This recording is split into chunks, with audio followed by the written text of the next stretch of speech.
یہ بات ہے تقریباً 650 سال پہلے کی۔ گلگت بلتستان کا پورا خطہ بدھ مت کا پیروکار تھا، جس کے نقوش آج بھی منٹھل بدھا اور کارگا بدھا کی شکل میں جا بجا ملتے ہیں۔ پھر اس خطے میں سید علی ہمدانی جیسے بزرگوں اور مبلغوں کی بدولت اسلام کی روشنی پھیلنے لگی۔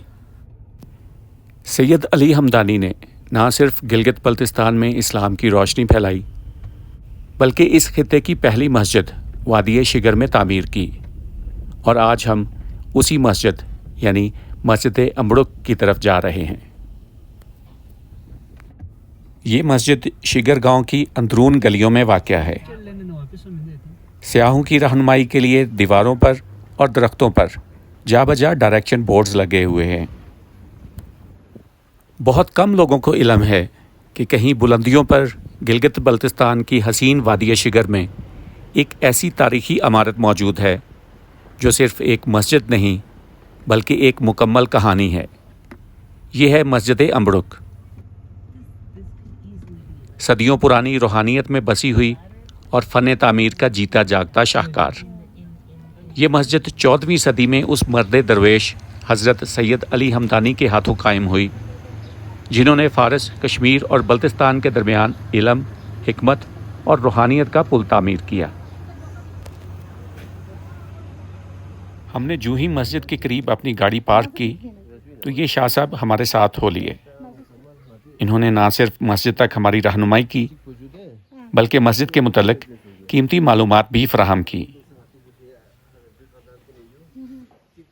سید علی ہمدانی کا بلتستان آنا ایک عام سفر نہیں تھا۔ وہ صرف ایک مبلغ نہیں تھے بلکہ تہذیب کے امین اور ہنر کے دائی بھی تھے۔ جب وہ شگر پہنچے تو انہوں نے اس خوبصورت وادی کو صرف ایمان سے نہیں بلکہ حسن تعمیر سے بھی روشن کیا۔ مسجد امبڑک اسی روشنی کی علامت ہے۔ لکڑی اور پتھر سے بنی اس مسجد میں کشمیری، تبتی اور اسلامی فن کا حسین امتزاج نظر آتا ہے۔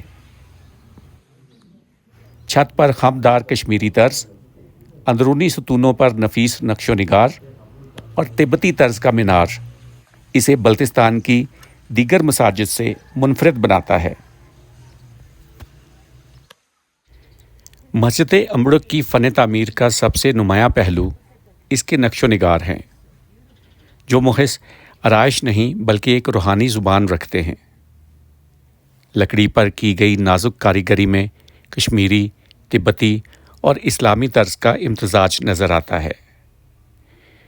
ستونوں، چھت کے کناروں اور دیواروں پر کیے گئے نقش ایسے محسوس ہوتے ہیں جیسے کسی صوفی کی خاموش دعا لکڑی میں جذب ہو گئی ہو۔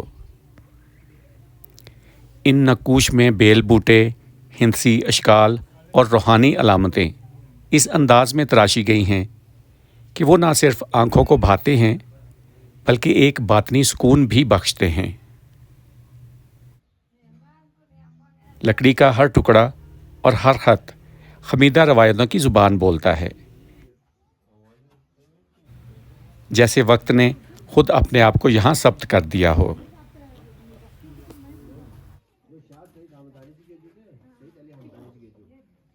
مسجد کے اندرونی حصے میں مخصوص انداز سے بنائے گئے چوڑے شتیروں پر خطاطی کے آثار دکھائی دیتے ہیں۔ چھت کے مرکز میں بنایا گیا چھوٹا سا گنبد نما حصہ، جسے روایتی چترالی چوک طرز پر ڈیزائن کیا گیا ہے، یہ حصہ قدرتی روشنی کو اس انداز سے اندر لاتا ہے کہ عبادت گاہ میں ایک نورانی ماحول پیدا ہو جاتا ہے، جو کہ اس زمانے کے کاریگروں کی مہارت اور شوق کی زندہ مثال ہے۔ یہ نقش و نگار صرف آنکھوں کے لیے خوبصورت نہیں بلکہ دل کے اندر ایک تاریخی اور روحانی گہرائی اتار دیتے ہیں۔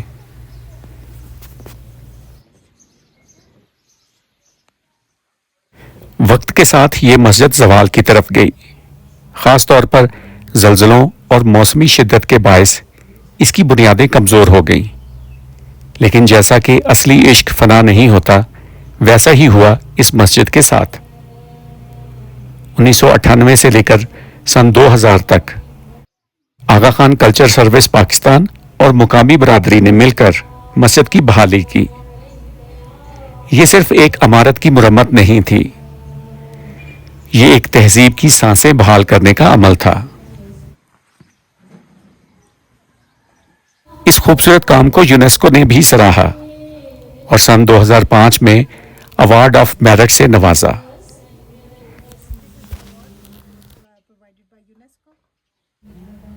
مذہبی اور سماجی اہمیت کی یہ مسجد پچھلے 650 سال سے وادی شگر میں موجود ہے۔ آپ جب بھی شگر جائیں اسے ضرور وزٹ کیجیے۔ ویڈیو دیکھنے کا بہت شکریہ، اپنا خیال رکھیے، اللہ حافظ۔